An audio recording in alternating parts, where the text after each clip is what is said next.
Thanks everyone for coming today. The family, friends and the players means a lot. Today I'll be announcing that I'll be retiring from rugby league. As you all know, the past 6 months or so has been a really challenging time in my life in regards to my head knocks and my health. And you know, at not one stage did I ever think I'll be up here in front of you all today announcing that this will be it for me. All I ever wanted to do was to get back and play the game I love, and most importantly for the club I love. I'm at a stage now where I'm doing really well. I'm fine. I've been back at training with the team full time now for a while, and as you all know, I was getting ready and prepared to play in a couple of weeks' time, and all that was going well. I felt really good while I was at training, and I was training really hard. Like I said before, it's all I wanted to do when I was at training around the boys, and you know, when footy was on, that's what I was thinking. But away from footy, when I was at home, it was sort of a different story for me. You know, I felt a different way, and I knew that's a natural feeling to come off what I experienced at the end of last year. It was like my heart was telling me that I wanted to play on, and I was doing everything I possibly could, but my mind and my head was telling me otherwise. It was dragging me the other way, and the harder I tried, and the more they just didn't align at the end of the day. And without of respect for how hard the game of rugby league is, and with respect to my teammates and the club, and especially myself, I knew that the longer I left it and I didn't make this decision, the more likelihood I was going to play. And if that was the case, it would have been me physically probably prepared, but mentally just crossing my fingers. And I don't think that was safe at all. And for once in my life and my career, I had to put my health and my happiness first. And it was an extremely tough decision for me to make. I spent hours on hours, and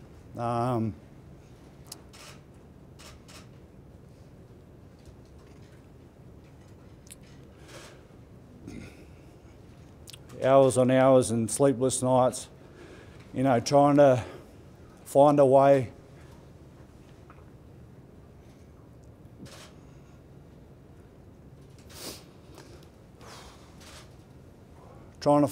for me to brush it aside and to play on. But like I said, I put my health and my happiness first, and it's as hard as it's going to be, because I feel like I've got a lot more left to give to the game and to this club especially. I can look back and I'll take piece of what I've done in the game and the career that I've had at this club. The achievements, the big games, the premierships, the state of origins, Australian games. I can look back and I can be very proud of what I've done, and that's what I am. I'm proud that I've come to this decision. I've always thought the easiest way for me would have been, to retire and to just take the easy way out. But the more it got closer, and the closer it got, I knew the easiest thing for me would have been to say nothing and to play on. And I know now that this is definitely the hardest thing that I've had to do. And yeah, I'm happy now, and I'm content with my decision. Like I said, it's going to be hard, but I've had a great career, and I'm so proud to be able to do this at such a great club like the Roosters. It's been home. It is home for me. It's been home for me for the best part of nearly half my life now, and I've probably spent more time in these four walls than I do in my own house. And it's been a big part of me, and it will continue to be a big part of me. I love this place, I love the people in it, and that's what they say. It's the people in it that make it a home. And to the staff, to everyone in the office that has made my time here so enjoyable. To Kells at the front desk, Leah, especially Alex, and I want to give a special mention to Auntie Kath King. Ever since I come into this place, she's made me feel welcome. She's been exactly that, like an auntie to me, a family member, and nothing's ever been too hard for Kath, and I don't think I've ever heard her say no. Everything's possible, and even when I'm at my lowest times, she's the first one there, and I really cherish our friendship, and I can't wait for just to relax now and not walk into her office battered and bruised and have all these problems. I can sit down and we can enjoy a Pinot together, a red wine together, we always say. So it's about that time. To the players, it was an extremely difficult time just before letting them know of my decision. And I've been so lucky to play in such good Roosters teams and with some world-class players. And I wouldn't be the player I am, the player I was, now, without them guys. They've made me look so good, and I've just been lucky enough to sort of ride off the back of them and have such a successful career. And I owe a lot to them, to the players that have gone past that are not here now, but to the players that are here now. I thank you so much.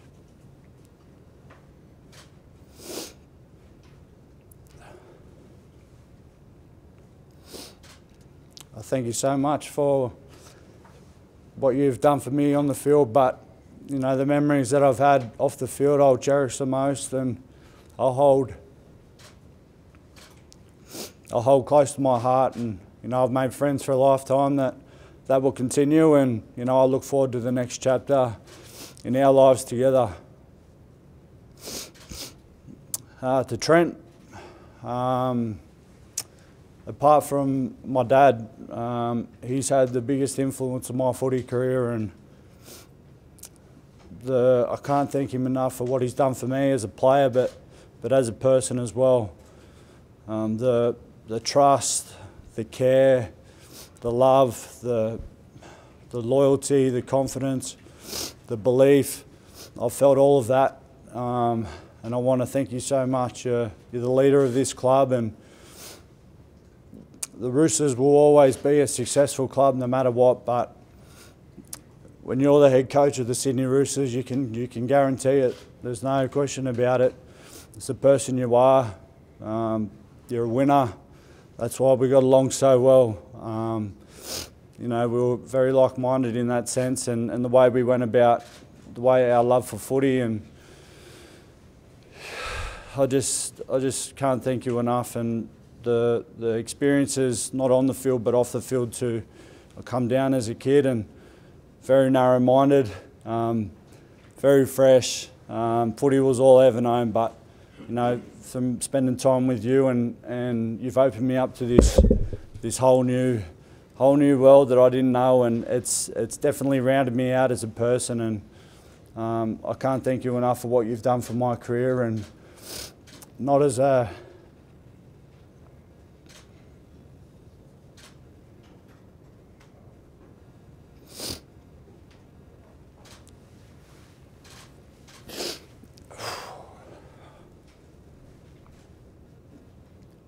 not as a player now, but as a friend.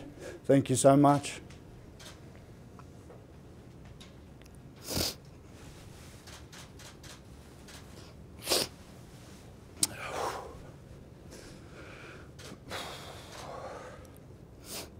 To Nick Politis,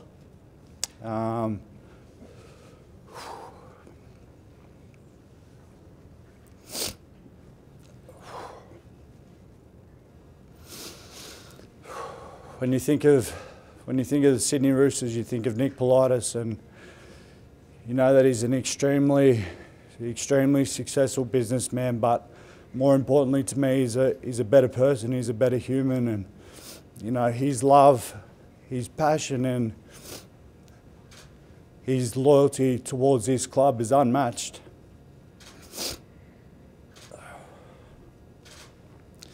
And I want to thank you for giving that all to me, mate. We were just chatting yesterday and just before, as a 16-year-old kid, I remember laying up in hospital with a smashed jaw and probably out of it on all the drugs you can imagine. And Nick standing at the end of my bed just to make sure, checking in on me, to see if I was okay, and to meet my dad and to make sure we were all fine. And I was only 16 years old and he had no right to be there that day, and it just goes to show the care he has for this club and his players, and you know, I'll never forget that. And thank you very much, Nick. To Freddie, thanks for coming today, mate. You know, yesterday's phone call was extremely tough, but I want to thank you. We've known each other for a while now, and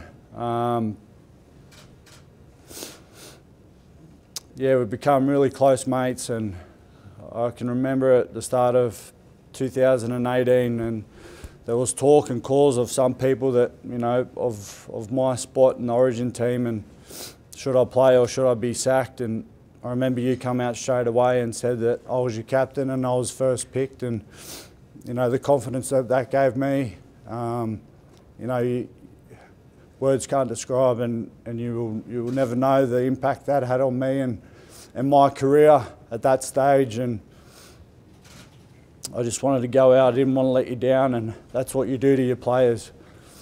You make them believe, and that's why you're so successful, mate. Since you're at the Roosters, you've just been a winner, and I can't thank you enough. I had probably 6 of the best games that I've played in that jumper, because you were the coach, mate, and I thank you for everything you've done, and I look forward to, you know, spending some more time together in the future.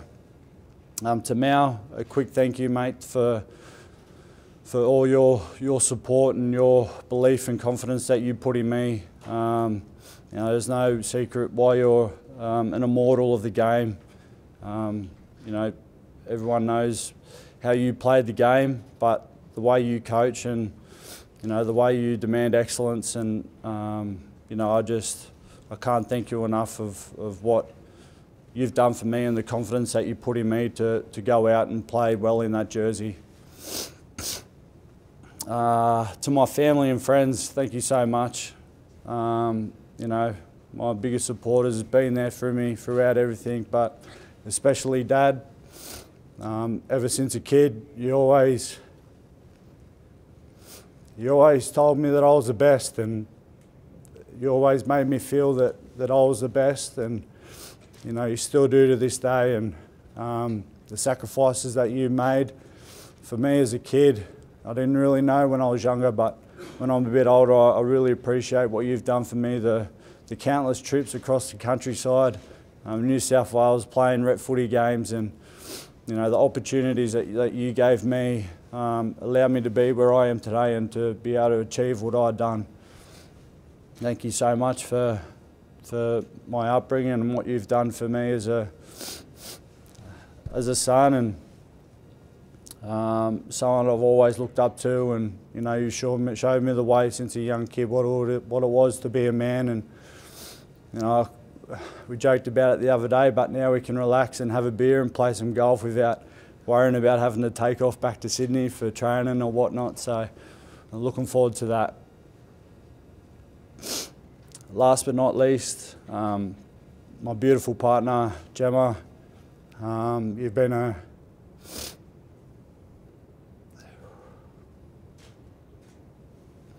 a tower of strength for me for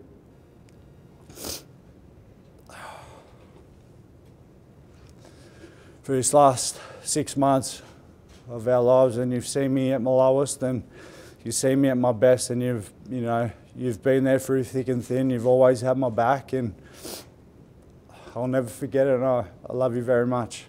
I look forward to what the future has in store for us. It's just getting started now. So just want to say thank you again for everyone that's come today, and need to sort of brush away these tears. They're happy tears, I promise.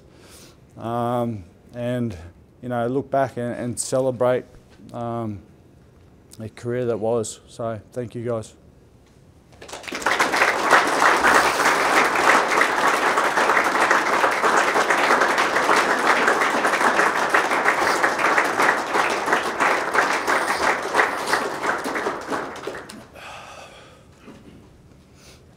Boy, the emotion you're feeling today, obviously, is it hitting you now? Was it a sudden decision or was it a recent decision? I made it about a week ago, Danny, and the first time saying it was the toughest time. Knowing that once I said it, I knew it was real, but it just felt like a massive weight that was lifted off my shoulders. But I knew that I was dreading today. I knew that this was coming, and I know that I'm an extremely emotional person, and I know that it was going to be difficult for me to stand up and deliver what I needed to say, because I really wanted to get across, you know, everything I meant. And you know, it's tough because, like I said, I feel like I've got a lot more left to give to the game, but I know it's the right decision. It was your call? Yeah, definitely, it was my call for sure. Excuse me, were the sort of doctors involved in your decision? At the start, I got a lot of advice off, you know, specialists, doctors. I've done, as well documented, I've done so much testing just to make sure I was okay. And the pleasing thing was that all come back really good. That was all A+. And you know, I had a couple of the specialists recommend that I probably, you know, it wouldn't be a good idea for me to go back and play, but then on the other hand, they said, well, we can't see why not as well, because of how I was and my testing and, you know, my recovery and everything like that. Just to elaborate, Boyd, if you don't mind, you said at training you felt great. When Yeah. you got home, Yeah. it was a different feeling. Just elaborate on what you mean by that. Yeah, sure. I think deep down I knew that I'm not 100% fully recovered. I'm at a stage where I'm back full training with the guys, so I'm very close to 100%. But the feeling of going out and you know, what does the next head not look like for me? I couldn't get that out of my head, knowing that I wasn't quite 100%. If I was 100%, I'd be probably back playing last week or this week. You know, I wouldn't have had them thoughts. So I think what I went through at the end of last year had a big impact on me, and you know, I think it still plays a big part of me mentally of where I was at. And to be honest, I don't want to go back there. And I've seen how far I've come, and you know, I'm there. I'm healthy. I'm good, and you know, that's the most pleasing thing. And I just thought that if I wasn't 100% mentally going back and trying to play this game, how tough it is and how fast it is at the moment, then I'm kidding myself. Because, you know, if I ever did get another head knock, I don't think I could have lived with myself. How difficult was that wrestle between heart and head? It went on and on and on, and I'm normally pretty good at that. I'm normally pretty headstrong, and with any other injuries I've had, it hasn't been a problem. I've played on with everything. I think it's pretty well documented about, you know, my body and breaking down like a two-door car, and I've been able to pick myself up and just to go. And if I want to go, then my body just comes with it. But with this, it was different, and I knew it was different because I couldn't get my head and my heart to align. How much tougher does it make it knowing that you retire as the captain of your club, state and country? How, sorry? How much more difficult does it make it? Look, yeah, it was the hardest decision I've had to make, and my family and friends know that. You know, I spoke with Robbo a few times about it too. I think he knew how hard it was for me as well. But like I said, I think the easiest thing for me to do would have been to play on and say nothing and cross my fingers. But you know, I'm really proud of, because I didn't think I'd be able to do it. I honestly didn't think that I'd be able to say it out loud and call it. And yeah, I think I'm more content, more proud that I was probably able to do that. What was the moment? What was the moment that you thought, okay, I can do this? I can. Yeah. Straight away. Straight away, as soon as I walked off that field in Adelaide, all I ever wanted to do was to get back and play, and I was going to do everything I possibly could. And I can take peace with that, because I knew that I left no stone unturned. And I want to thank the medical staff here at the Roosters too for giving me every opportunity, and how hard they've worked behind the scenes, and the programs that they've put in place, the appointments, the phone calls that they've had to make. I really do appreciate that from the bottom of my heart. And I'm in a place now of where I've got my health, and I'm happy because they've played a big part in that. They've always had my health and my safety first, and that hasn't been a question at all. They've always been there, and I thank them from the bottom of my heart. What about when you realised that you couldn't do it, when you got the courage up to say, "Oh, I shouldn't play anymore"? What was that moment? Yeah, I think it was a week ago. I come home from training and I couldn't sleep that night, and I knew that it was, I was close to be playing, and I had to make the call.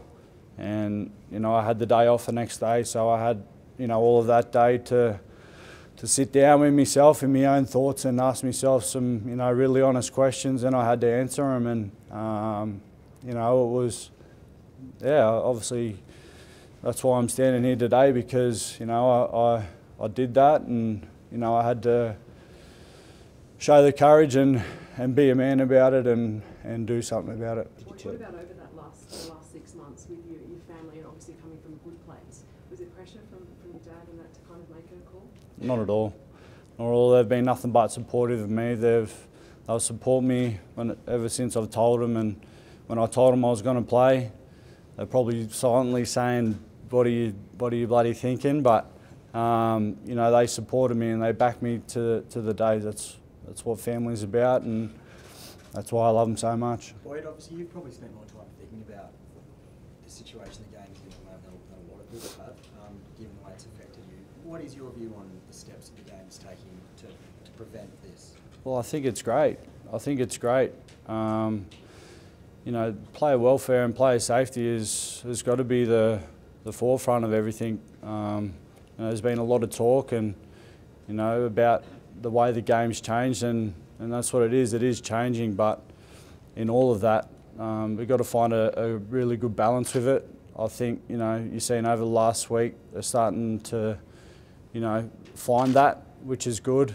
But for me personally, with the head highs, all of my concussions and head knocks have sort of been from me and my tackling technique. So, but I do support the NRL in what they're trying to achieve.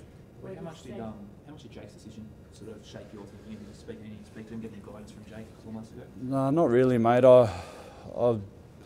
He was a totally different situation to me, so I didn't really take into account, what he went through. But just talking to him last night, he totally understood because he's been through it.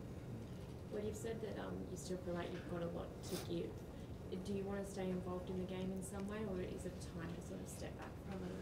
Yeah, sure. I think rugby league is all I've ever known. I've played it since I was 3 years old, and it's been a big part of my life, and it's been a big part of who I am. And I'd love to stay involved in the game in some capacity. I don't know how or what that's going to look like just yet.